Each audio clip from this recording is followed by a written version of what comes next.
ਵਾਹਿਗੁਰੂ ਸਾਹਿਬ ਜੀ।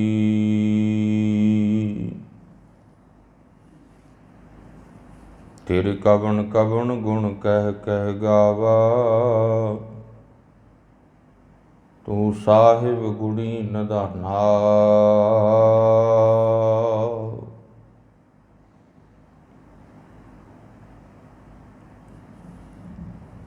ਤੁਮਰੀ ਮਹਿਮਾ ਵਰਨ ਨ ਸਕੋ, ਤੂੰ ਠਾਕੁਰ ਊਚ ਭਗਵਾਨਾ।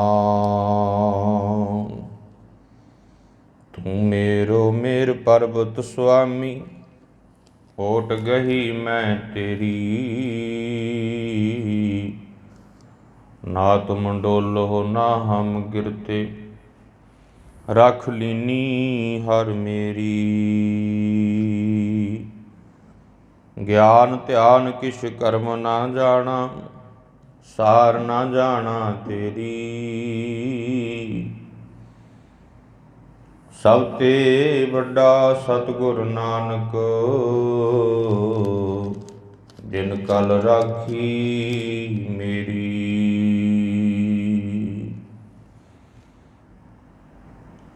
ਬਾਣੀ ਗੁਰੂ ਗੁਰੂ ਹੈ ਬਾਣੀ, ਵਿੱਚ ਬਾਣੀ ਅੰਮ੍ਰਿਤ ਸਾਰੇ। ਗੁਰਬਾਣੀ ਕਹਾ ਸੇਵਕ ਜਨ ਮਾਨੈ, ਪ੍ਰਤੱਖ ਗੁਰੂ ਨਿਸਤਾਰੇ। ਗੁਰਬਾਣੀ ਕਹਾ ਸੇਵਕ ਜਨ ਮਾਨੈ, ਪ੍ਰਤੱਖ ਗੁਰੂ ਨਿਸਤਾਰੇ। ਵਾਹਿਗੁਰੂ ਜੀ ਕਾ ਖਾਲਸਾ, ਵਾਹਿਗੁਰੂ ਜੀ ਕੀ ਫਤਿਹ। ਪਰਮ ਸਨਮਾਨਯੋਗ ਗੁਰੂ ਕੀ ਸਾਜੀ ਨਵਾਜੀ ਗੁਰੂ ਖਾਲਸਾ ਸਾਧ ਸੰਗਤ ਜੀਓ, ਆ ਬੜ ਭਾਗੇ ਹੋ, ਧੰਤਾ ਦੇ ਜੋਗ ਹੋ। ਅੰਮ੍ਰਿਤ ਵੇਲੇ ਤੋਂ ਜੁਗ ਜੁਗ ਅਟਲ, ਚਬਰ ਛਤਰ ਤਖਤ ਦੇ ਮਾਲਕ, ਭਾਨਾਨ ਭਾਨ ਦੇਵਾਨ ਦੇਵ ਉਪਮਾ ਮਹਾਨ। ਗੁਰੂ ਗਰੀਬ ਨਿਵਾਜ ਧੰਨ ਧੰਨ ਸ੍ਰੀ ਗੁਰੂ ਗ੍ਰੰਥ ਸਾਹਿਬ ਮਹਾਰਾਜ ਜੀ ਦੇ ਪਾਵਨ ਪਵਿੱਤਰ ਚਰਣਾ ਕਮਲਾਂ ਦੀਆਂ ਹਾਜ਼ਰੀਆਂ ਭਰ ਰਹੇ ਹੋ। ਸਤਿਗੁਰਾਂ ਦਾ ਪਾਵਨ ਪਵਿੱਤਰ ਵਚਨ ਹੈ, ਬੰਦਨਾ ਹਰ ਬੰਦਨਾ। ਗੁਣ ਗਾਵੋ ਗੋਪਾਲ ਰਾਏ। ਵੱਡਾ ਭਾਗ ਭੇਟੇ ਗੁਰਦੇਵਾ, ਕੋਟ ਅਪਰਾਧ ਮਿਟੇ ਹਰ ਸੇਵਾ। ਚਰਨ ਕਮਲ ਜਾ ਕਾ ਮਨ ਰਾਪੈ, ਸੋਗ ਆਗਣ ਤਿਸ ਜਨ ਨਾ ਵਿਆਪੈ। ਕਹਿੰਦੇ ਉਸ ਮਨੁੱਖ ਨੂੰ ਸਾਧ ਸੰਗਤ ਜੀ ਕਦੇ ਵੀ ਸੋਗ ਕਿਸੇ ਪ੍ਰਕਾਰ ਦਾ ਵਿਆਪਦਾ ਨਹੀਂ। ਸਾਗਰ ਤਰਿਆ ਸਾਧੂ ਸੰਗੇ, ਨਿਰਭਉ ਨਾਮ ਜਪੋ ਹਰ ਰੰਗ। ਇਹ ਜਿਹੜਾ ਸਾਗਰ ਹੈ, ਸੰਸਾਰ ਹੈ, ਭਵ ਜਲ ਹੈ, ਇਹ ਭਾਈ ਗੁਰੂ ਕੀ ਸੰਗਤ ਕਰਕੇ ਹੀ ਤਰਿਆ ਜਾ ਸਕਦਾ। ਜਿਨ੍ਹਾਂ ਜਿਨ੍ਹਾਂ ਨੇ ਪੂਰੇ ਗੁਰਾਂ ਦੀ ਸੰਗਤ ਕੀਤੀ ਨਾ, ਉਹ ਦੁਨੀਆ ਸੰਸਾਰ ਇਸ ਭਵ ਜਲ ਸਾਗਰ ਤੋਂ ਤਰ ਗਏ ਨੇ।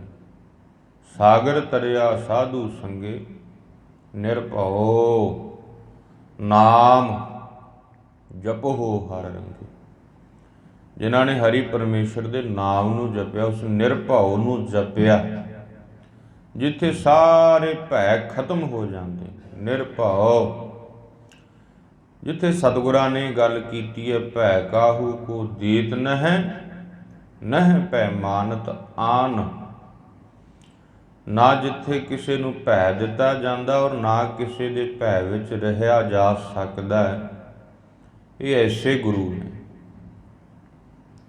ਸੋ ਸਤਿਗੁਰੂ ਨਿਰਭਉ ਨੇ, ਜਿਨ੍ਹਾਂ ਨੇ ਨਿਰਭਉ ਨੂੰ ਜਪਿਆ ਹੈ। ਸਾਧ ਸੰਗਤ ਜੀ, ਉਹ ਭਵਜਲ ਸੰਸਾਰ ਇਹ ਸਾਗਰ ਤੋਂ ਤਰ ਗਏ। ਨਿਰਭਉ ਨਾਮ ਜਪੋ ਹਰ ਰੰਗੇ, ਪਰ ਧਨ ਦੋ ਕਿਛ ਪਾਪ ਨਾ ਫੇੜੇ, ਜਮ ਜੰਦਾਰ ਨਾ ਆਵੈ ਨੇੜੇ। ਤ੍ਰਿਸ਼ਨਾ ਅਗਨ ਪ੍ਰਭ ਆਪ ਬੁਝਾਈ, ਨਾਨਕ ਉਦਰੇ ਪ੍ਰਭ ਸਰਨਾਈ। ਗੁਰਾਂ ਦੀ ਸ਼ਰਨ ਵਿੱਚ ਆ ਕੇ ਹੀ ਸਾਧ ਸੰਗਤ ਜੀ ਉਧਾਰ ਹੋਣਾ, ਮੁਕਤੀ ਹੋਣੀ ਹੈ। ਨਾਰਾਇਣ ਨਰਪਤ ਨਮਸਕਾਰੈ, ਐਸੇ ਗੁਰ ਕੋ ਬਲ ਬਲ ਜਾਈਐ, ਆਪ ਮੁਕਤ ਮੋਹਿ ਤਾਰੈ। ਸੋ ਐਸੇ ਸਤਿਗੁਰਾਂ ਤੋਂ ਕੁਰਬਾਨੇ ਜਾਈਏ, ਬਲਿਹਾਰੇ ਜਾਈਏ, ਜਿਹੜੇ ਆਪ ਵੀ ਮੁਕਤ ਨੇ ਸਾਧ ਸੰਗਤ ਜੀ। ਔਰ ਜਦੋਂ ਉਹਨਾਂ ਦੀ ਸ਼ਰਨ ਵਿੱਚ ਆਵਾਂਗੇ ਤੇ ਸਾਨੂੰ ਮੁਕਤ ਕਰਦਿਆਂ ਉਹਨਾਂ ਦੇਰੀ ਨਹੀਂ ਕਰਨੀ। ਇਸ ਕਰਕੇ ਸ਼ਰਨ ਵਿੱਚ ਆਉਣ ਦੀ ਜ਼ਰੂਰਤ ਹੈ, ਲੋੜ ਹੈ। ਆਓ ਸੁਰਤੀਆਂ ਬਿਰਤੀਆਂ ਇਕਾਗਰ ਕਰੀਏ, ਜੋ ਕਿ ਲੜੀਵਾਰ ਕਥਾ ਪਿਛਲੇ ਸਮੇਂ ਤੋਂ ਆਪਾਂ ਸ਼ਰਵਣ ਕਰ ਰਹੇ ਹਾਂ। ਜਨਮ ਸਾਖੀ ਧੰਨ ਧੰਨ ਸਾਹਿਬ ਸ੍ਰੀ ਗੁਰੂ ਨਾਨਕ ਦੇਵ ਮਹਾਰਾਜ, ਜਿਹੜੇ ਜਿਹੜੇ ਵੀ ਸਤਿਗੁਰਾਂ ਦੇ ਪਾਵਨ ਚਰਨਾਂ ਵਿੱਚ ਆਏ, ਕਿਤੇ ਦੇਵ ਲੂਤ ਆਇਆ ਇਹੋ ਜਿਹਾ ਦੈਂਤ, ਕਿਤੇ ਕੌਡਾ ਰਾਸ਼ਕ ਆਇਆ। ਸੋ ਸਾਧ ਸੰਗਤ ਜੀ, ਕਿਤੇ ਰਾਜੇ ਮਹਾਰਾਜੇ, ਕਮਲ ਨੈਣ ਮਦਰ ਨੈਣ ਵਰਗੇ, ਜਿਨ੍ਹਾਂ ਨੂੰ ਮਹਾਰਾਜ ਨੇ ਆਤਮ ਗਿਆਨ ਦੀ ਸੋਝੀ ਦਿੱਤੀ। ਸੋ ਸਾਧ ਸੰਗਤ ਜੀ, ਪਿਛਲੇ ਜਨਮਾਂ ਦੀ ਸੋਝੀ ਜਿਨ੍ਹਾਂ ਰਾਜੇ ਮਹਾਰਾਜਿਆਂ ਨੂੰ ਸਤਿਗੁਰਾਂ ਨੇ ਬਖਸ਼ੀ। ਸੋ ਕਹਿਣ ਤੋਂ ਭਾਵ ਹੈ, ਨਾਨਕ ਉਦਰੇ ਪ੍ਰਭ ਸਰਨਾਈ। ਜਿਹੜਾ ਸਤਿਗੁਰਾਂ ਦੀ ਸ਼ਰਨ ਵਿੱਚ ਆਉਂਦਾ ਹੈ, ਮਹਾਰਾਜ ਉਹਦਾ ਉਧਾਰ ਕਰਦੇ।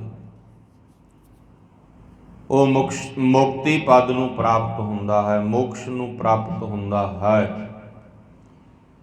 ਕਿਉਂਕਿ ਮੋਕਸ਼ ਨੂੰ ਪ੍ਰਾਪਤ ਉਹੀ ਕਰ ਸਕਦਾ ਹੈ ਜਿਹੜਾ ਖੁਦ ਮੋਕਸ਼, ਸਾਧ ਸੰਗਤ ਜੀ, ਖੁਦ ਮੁਕਤ ਹੋਵੇ। ਸੋ ਇਸ ਤਰ੍ਹਾਂ ਗੁਰੂ ਗਰੀਬ ਨਿਵਾਜ ਮਹਾਰਾਜ ਜੀ ਦਾ ਲੜੀਵਾਰ ਇਤਿਹਾਸ, ਸਤਿਗੁਰੂ ਸੁਮੇਲ ਪਰਬਤ ਤੇ ਜਾ ਰਹੇ ਨੇ। ਕਿੰਨਾ ਕੋਲ ਜਿਹੜੇ ਸਿੱਧ ਲੋਕ ਨੇ, ਜਿਨ੍ਹਾਂ ਨੇ ਬੜੀ ਬੜੀ ਸਾਧਨਾ ਕੀਤੀ ਹੈ, ਔਰ ਸਾਧਨਾ ਕਰਕੇ ਸੁਮੇਲ ਪਰਬਤ ਤੇ ਸਾਧ ਸੰਗਤ ਜੀ ਕਬਜ਼ਾ ਕਰੀ ਬੈਠੇ ਨੇ, ਥਾਂ ਥਾਂ ਤੇ ਛੁਪੇ ਬੈਠੇ ਨੇ। ਕੋਈ ਹੋਰ ਉੱਥੇ ਸਾਧੂ ਮਹਾਤਮਾ ਪਹੁੰਚ ਨਹੀਂ ਸਕਦਾ। ਜੇ ਕੋਈ ਪਹੁੰਚਦਾ, ਉਹਨੂੰ ਆਪਣਾ ਚੇਲਾ ਬਣਾਉਣ ਦੀ ਕੋਸ਼ਿਸ਼ ਕਰਦੇ, ਆਪਣੇ ਵਿਚਾਰਾਂ ਵਿੱਚ ਹਰਾ ਦਿੰਦੇ ਨੇ। ਕਰਾਮਾਤਾ ਦੇ ਅਨੁਸਾਰ ਹਰਾ ਕਰਕੇ ਉਹਨੂੰ ਆਪਣੇ ਪੰਥ 'ਚ ਲੈ ਕਰਕੇ ਆਉਂਦੇ ਨੇ। ਮਨ ਦੀ ਕੀ ਭਾਵਨਾ ਹੈ ਵੀ ਸਾਡਾ ਪੰਥ ਵੱਧ ਤੋਂ ਵੱਧ ਵਧੇ ਫੁੱਲੇ, ਸਾਡਾ ਨੋਈ ਹੋਵੇ ਹਰ ਥਾਂ ਤੇ। ਔਰ ਨਾਲ ਸਾਧ ਸੰਗਤ ਜੀ, ਬੜਾ ਉਹਨਾਂ ਨੂੰ ਆਪਣੀਆਂ ਜਿਹੜੀਆਂ ਸਮਾਧੀਆਂ, ਰਿੱਧੀਆਂ ਸਿੱਧੀਆਂ ਤਾਕਤਾਂ ਨੇ, ਉਹਨਾਂ ਚੀਜ਼ਾਂ ਤੇ ਬੜਾ ਮਾਣ ਹੈ, ਬੜਾ ਅਹੰਕਾਰ ਹੈ। ਸੋ ਸਤਿਗੁਰੂ ਸੱਚੇ ਪਾਤਸ਼ਾਹ ਮਹਾਰਾਜ ਜਦੋਂ ਸੁਮੇਲ ਪਰਬਤ ਤੇ ਜਾਂਦੇ ਆ, ਇਹਨਾਂ ਨੂੰ ਜਿਵੇਂ ਜਿਵੇਂ ਪਤਾ ਲੱਗਦਾ, ਪਹਿਲਾਂ ਗੋਰਖਨਾਥ ਆਇਆ, ਫਿਰ ਸਾਧ ਸੰਗਤ ਜੀ ਉਹਨੇ ਅੱਗੇ ਜਾ ਕਰਕੇ ਮਛੰਦਰਨਾਥ ਨੂੰ ਭੇਜਿਆ। ਮਛੰਦਰਨਾਥ ਵੀ ਕੱਲ ਜੋ ਆਪਾਂ ਪ੍ਰਸੰਗ ਸੁਣਿਆ ਸੀ, ਉਹ 'ਚ ਹਾਰ ਕੇ ਚਲਿਆ ਗਿਆ। ਇਸੇ ਪ੍ਰਕਾਰ ਮਛੰਦਰਨਾਥ ਨੇ ਜਾ ਕਰਕੇ ਫਿਰ ਕਹਿਣਾ ਕੀਤਾ ਵੀ ਉਹਨਾਂ ਨੂੰ ਕੋਈ ਜਿੱਤ ਨਹੀਂ ਸਕਦਾ। ਉਹ ਤਾਂ ਅਜਿੱਤ ਨੇ, ਬੜੇ ਗਿਆਨਵਾਨ ਨੇ। ਸਾਡੀਆਂ ਤਾਂ ਉੱਥੇ ਕਰਾਮਾਤਾਂ, ਸਾਡੇ ਵਿਚਾਰ, ਸਾਡੀ ਗੋਸ਼ਟੀ ਉੱਥੇ ਠੰਡੀ ਪੈ ਜਾਂਦੀ ਹੈ, ਛੋਟੀ ਪੈ ਜਾਂਦੀ ਹੈ। ਇਸ ਕਰਕੇ ਉਹ ਅਜਿੱਤ ਹਨ, ਉਹਨਾਂ ਨੂੰ ਕੋਈ ਜਿੱਤ ਨਹੀਂ ਸਕਦਾ। ਗੁਰੂ ਜੀ ਆਪਣੇ ਗੁਰੂ ਗੋਰਖਨਾਥ ਨੂੰ ਆ ਕਰਕੇ ਸਾਧ ਸੰਗਤ ਜੀ, ਇਸ ਮਛੰਦਰਨਾਥ ਨੇ ਕਹਿਣਾ ਕੀਤਾ ਸਭ ਤੇ ਵੱਡਾ ਸਤਿਗੁਰ ਨਾਨਕ ਜਿਨ ਕਲ ਰਾਖੀ ਮੇਰੀ। ਉਹ ਤਾਂ ਸਾਰਿਆਂ ਨਾਲੋਂ ਵੱਡੇ ਨੇ, ਉਹਨਾਂ ਨੂੰ ਨਹੀਂ ਕੋਈ ਜਿੱਤ ਸਕਦਾ। ਸੋ ਇਸ ਤਰ੍ਹਾਂ ਆ ਕਰਕੇ ਸਾਧ ਸੰਗਤ ਜੀ ਧੰਨ ਸ੍ਰੀ ਗੁਰੂ ਨਾਨਕ ਦੇਵ ਮਹਾਰਾਜ ਜੀ ਬਾਰੇ ਕਹਿ ਰਹੇ ਨੇ। ਤਾਂ ਉਸ ਵੇਲੇ ਇਹ ਸਿੱਧ ਮੰਡਲੀ ਦੇ ਵਿੱਚੋਂ ਲੋਹਾ ਰੀਪਾ ਨਾਮ ਦਾ ਸਿੱਧ ਉੱਠਿਆ ਇੱਕ। ਜਦੋਂ ਗੋਰਖ ਨੇ ਕਿਹਾ ਨਾ, ਕਹਿੰਦੇ ਕੋਈ ਹੋਰ ਹੈ ਜਿਹੜਾ ਉਹਨਾਂ ਨੂੰ ਜਾ ਕੇ ਜਿੱਤੇ, ਵਿਚਾਰਾਂ ਵਿੱਚ ਹਰਾਵੇ, ਉਹਨਾਂ ਨੂੰ ਚੇਲਾ ਬਾਲਕਾ ਬਣਾ ਕਰਕੇ ਇੱਥੇ ਲੈ ਕੇ ਆਵੇ, ਕੋਈ ਹੋਰ ਹੈ? ਤੋ ਉਸ ਵੇਲੇ ਸਾਧ ਸੰਗਤ ਜੀ ਲੋਹਾ ਰੀਪਾ ਜਿਹੜਾ ਸਿੱਧ ਸੀਗਾ ਇਹ ਉੱਠਿਆ। ਇਹ ਕਹਿੰਦਾ ਮੈਂ ਜਾਵਾਂਗਾ ਜਿੱਥੇ ਮਛੰਦਰ ਨਾਥ ਨੇ ਗੋਸ਼ਟੀ ਕੀਤੀ ਹੈ ਸਰੀਰ ਦੀ ਬਨਾਵਟ ਬਾਰੇ। ਉਹ ਕੱਲ ਆਪਾਂ ਸਰਵਣ ਕੀਤੀ ਹੈ ਸਾਰੀ ਸਾਖੀ। ਬਈ ਮੈਂ ਹੁਣ ਜਾ ਕਰਕੇ ਸਤਿਗੁਰਾਂ ਦੇ ਨਾਲ ਜਿਹੜਾ ਸਾਡਾ ਸੂਖਮ ਸਰੀਰ ਹੈ ਨਾ, ਉਹਦੇ ਬਾਰੇ ਪੁੱਛਾਂਗਾ ਜਾ ਕੇ, ਉਹਦੇ ਬਾਰੇ ਚਰਚਾ ਕਰਾਂਗਾ। ਉਹਨਾਂ ਨੂੰ ਉਸ ਬਾਰੇ ਜੇ ਨਾ ਪਤਾ ਹੋਵੇਗਾ ਫਿਰ ਹਾਰ ਕੇ, ਉਹਨਾਂ ਨੂੰ ਹਰਾ ਕੇ ਨਾ ਆਪਣਾ ਦਾਸ ਬਣਾ ਕੇ ਤੇ ਤੁਹਾਡੇ ਚਰਨਾਂ ਵਿੱਚ ਲੈ ਆਵਾਂਗਾ। ਮੈਂ ਦੇਰੀ ਨਹੀਂ ਕਰਾਂਗਾ, ਮੈਨੂੰ ਆਗਿਆ ਬਖਸ਼ੋ। ਤਾਂ ਗੋਰਖਨਾਥ ਦੀ ਆਗਿਆ ਪਾ ਕਰਕੇ ਇਹ ਸਿੱਧ ਲੋਹਾ ਰੀਪਾ ਸਤਿਗੁਰਾਂ ਦੇ ਪਾਵਨ ਚਰਨਾਂ ਵਿੱਚ ਜਿੱਥੇ ਮਹਾਰਾਜ ਬੈਠੇ ਹੋਏ ਸਨ ਸੁਮੇਲ ਪਰਬਤ ਤੇ, ਉੱਥੇ ਆ ਗਿਆ। ਆ ਕਰਕੇ ਸਤਿਗੁਰਾਂ ਨੂੰ ਕਹਿੰਦਾ ਬਾਲ ਕੇ ਆਦੇਸ਼, ਬਾਲ ਕੇ ਆਦੇਸ਼। ਸੋ ਭਾਵ ਕਿਉਂਕਿ ਇਹਨਾਂ ਦੀਆਂ ਉਮਰਾਂ ਵੱਡੀਆਂ ਲਵੇਰੀਆਂ ਕਰੀਆਂ ਹੋਈਆਂ ਸੀ ਯੋਗ ਸਾਧਨਾ ਕਰਕੇ, ਹਜ਼ਾਰਾਂ ਵਰ੍ਹਿਆਂ ਦੀ ਉਮਰਾਂ ਦੇ ਸਿੱਧ ਸਨ। ਸੋ ਜਿਹੜਾ ਕੋਈ 35-40 ਸਾਲ ਦਾ ਉਹ ਤਾਂ ਇਹਨਾਂ ਨੂੰ ਬਾਲ ਹੀ ਲੱਗਣਾ ਸੀ। ਸੋ ਮਹਾਰਾਜ ਨੂੰ ਆ ਕਰਕੇ ਕਹਿੰਦੇ ਆਦੇਸ਼, ਬਾਲ ਕੇ ਆਦੇਸ਼, ਭਾਵ ਨਮਸਕਾਰ ਨਮਸਕਾਰ। ਵੀ ਜੇ ਅਸੀਂ ਨਮਸਕਾਰ ਕਰੀਏ ਹੁਣ ਤੁਸੀਂ ਵੀ ਸਾਨੂੰ ਕਰੋ। ਪਰ ਗੁਰੂ ਨਾਨਕ ਸਾਹਿਬ ਕਹਿੰਦੇ ਆਦੇਸ਼ ਤੇ ਸਹਿ ਆਦੇਸ਼, ਆਦ ਅਨੀਲ ਅਨਾਦ ਅਨਾਹਤ ਜੁਗ ਜੁਗ ਏਕੋ ਵੇਸ। ਕਹਿੰਦੇ ਜੁਗਾ ਜੁਗੰਤਰਾਂ ਤੋਂ ਜਿਹੜਾ ਇੱਕ ਪਰਿਪੂਰਨ ਪਰਮਾਤਮਾ ਹੈ, ਇੱਕ ਦਾ ਵੇਸ ਹੈ ਦੁਨੀਆ ਸੰਸਾਰ ਦੇ ਵਿੱਚ। ਸਭ ਮੈਂ ਜੋਤ ਜੋਤ ਹੈ ਸੋਏ, ਤਿਸ ਦਾ ਚਾਨਣ ਸਭ ਮੈਂ ਚਾਨਣ ਹੋਏ। ਕਹਿੰਦੇ ਜਿਹੜੀ ਜੋਤ, ਜਿਹੜੇ ਵੇਸ ਦਾ ਸਾਰੇ ਵੇਸਾਂ ਵਿੱਚ ਚਾਨਣ ਹੈ, ਸਾਰੇ ਵੇਸਾਂ ਦਾ ਰੂਪ ਹੈ। ਗੁਰੂ ਨਾਨਕ ਸਾਹਿਬ ਕਹਿੰਦੇ ਨਾਥ ਜੀ ਸਾਡੀ ਨਮਸਕਾਰ, ਸਾਡੀ ਵੰਦਨਾ ਉਸ ਅਕਾਲ ਪੁਰਖ ਨੂੰ ਹੈ, ਆਖੋ ਸਤਿਨਾਮ। ਸਾਡੀ ਵੰਦਨਾ ਤਾਂ ਉਸ ਨੂੰ ਹੈ। ਤੋ ਸਾਧ ਸੰਗਤ ਜੀ ਜਦੋਂ ਇੰਨੀ ਗੱਲ ਕਹੀ ਨਾ ਸਤਿਗੁਰੂ ਸੱਚੇ ਪਾਤਸ਼ਾਹ ਮਹਾਰਾਜ ਨੇ, ਤੇਰੀਆਂ ਅੱਖਾਂ ਸਾਧ ਸੰਗਤ ਜੀ ਲਾਲ ਹੋ ਗਈਆਂ ਤੇ ਗੁੱਸੇ ਨਾਲ ਭਰ ਗਿਆ। ਹੰਕਾਰੀ ਸੀ, ਇਹਨੇ ਮਨ ਦੇ ਅੰਦਰ ਈਰਖਾ ਧਾਰਨ ਕੀਤੀ ਵੀ ਮੇਰਾ ਵਚਨ ਨਹੀਂ ਮੰਨਿਆ। ਮੈਂ ਨਮਸਕਾਰ ਕੀਤੀ ਬਾਲ ਕੇ ਆਦੇਸ਼ ਆਦੇਸ਼, ਮੈਨੂੰ ਇਹਨਾਂ ਨਮਸਕਾਰ ਨਹੀਂ ਕੀਤੀ। ਸੋ ਸਾਧ ਸੰਗਤ ਜੀ ਲਾਲ ਹੋ ਗਿਆ ਤੇ ਉਸ ਵੇਲੇ ਕਹਿਣ ਲੱਗਿਆ ਤੁਸੀਂ ਹੁਣ ਇਹ ਦੱਸੋ ਵੀ ਕਿਹੜੇ ਦੇਸ਼ ਤੋਂ ਆਏ ਹੋ, ਤੁਹਾਡਾ ਦੇਸ਼ ਕਿਹੜਾ ਹੈ? ਮਹਾਰਾਜ ਸਤਿਗੁਰੂ ਸੱਚੇ ਪਾਤਸ਼ਾਹ ਜੀ ਕਹਿੰਦੇ ਨੇ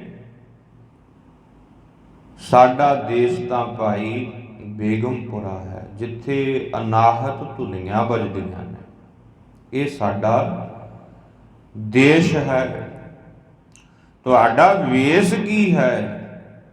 ਮਹਾਰਾਜ ਸਤਿਗੁਰੂ ਸੱਚੇ ਪਾਤਸ਼ਾਹ ਜੀ ਕਹਿੰਦੇ ਵੇਸ਼ ਸਾਡਾ ਏਕੰਕਾਰੀ ਵੇਸ ਹੈ। ਏਕੰਕਾਰੀ, ਏਕੰਕਾਰੀ ਦਾ ਭਾਵ ਵੀ ਜਿਹਦਾ ਵੇਸ ਇੱਕ ਦੇ ਹਰੇਕ ਦੇ ਵਿੱਚ ਹੈ। ਏਕ ਹੈ, ਅਨੇਕ ਹੈ, ਫਿਰ ਏਕ ਹੈ। ਭਾਵ ਅਕਾਲ ਪੁਰਖ ਪਰਮੇਸ਼ਰ ਵਾਲਾ ਸਾਡਾ ਭਾਈ ਵੇਸ ਹੈ, ਲਿਵਾਸ ਹੈ। ਸੋ ਇਸ ਤਰ੍ਹਾਂ ਸਤਿਗੁਰੂ ਸੱਚੇ ਪਾਤਸ਼ਾਹ ਮਹਾਰਾਜ ਨੇ ਇਹਨਾਂ ਨੂੰ ਨਾ ਜਵਾਬ ਦਿੱਤਾ। ਕੀ ਨਾਮ ਹੈ ਤੁਹਾਡਾ? ਮਹਾਰਾਜ ਸਤਿਗੁਰੂ ਸੱਚੇ ਪਾਤਸ਼ਾਹ ਜੀ ਕਹਿੰਦੇ ਸਾਡਾ ਨਾਮ ਨਿਰੰਕਾਰੀ ਨਾਨਕ ਹੈ। ਕਿਹੜੇ ਦੇਸ਼ ਦੇ ਹੋ? ਬੇਗਮਪੁਰੇ ਦੇਸ਼ ਦੇ ਹਾਂ। ਸੋ ਸਾਧ ਸੰਗਤ ਜੀ, ਜਦੋਂ ਇਹਨੇ ਇਹ ਗੱਲਾਂ ਪੁੱਛੀਆਂ ਤੇ ਸਤਿਗੁਰਾਂ ਨੇ ਇਹ ਆਤਮਿਕ ਗਿਆਨ ਦੀਆਂ ਗੱਲਾਂ ਕੀਤੀਆਂ ਤੇ ਗੁਰਮੁਖ ਪਿਆਰਿਓ ਹੋਰ ਈਰਖਾ ਦੇ ਵਿੱਚ ਸੜ ਵੜ ਗਿਆ। ਇਹ ਲੋਹਾਰੀਪਾ ਸਿੱਧ ਜਿਹੜਾ ਸੀ ਕਹਿਣ ਲੱਗਿਆ, ਮੈਨੂੰ ਫਿਰ ਇਉਂ ਕਰੋ ਵੀ ਕੁਝ ਸਵਾਲਾਂ ਦੇ ਜਵਾਬ ਦਿਓ, ਮੇਰੇ ਨਾਲ ਬੈਠ ਕੇ ਜਾਂ ਤਾਂ ਚਰਚਾ ਕਰੋ, ਜੇ ਚਰਚਾ ਨਹੀਂ ਕਰ ਸਕਦੇ ਤਾਂ ਕੋਈ ਕਰਾਮਾਤ ਵਿਖਾਓ, ਸ਼ਕਤੀ ਵਿਖਾਓ, ਤੇ ਨਹੀਂ ਫਿਰ ਇੱਥੋਂ ਵਾਪਸ ਚਲੇ ਜਾਓ, ਤੁਹਾਨੂੰ ਅੱਗੇ ਜਾਣ ਦਾ ਕੋਈ ਹੱਕ ਨਹੀਂ, ਤੁਸੀਂ ਨਹੀਂ ਜਾ ਸਕਦੇ।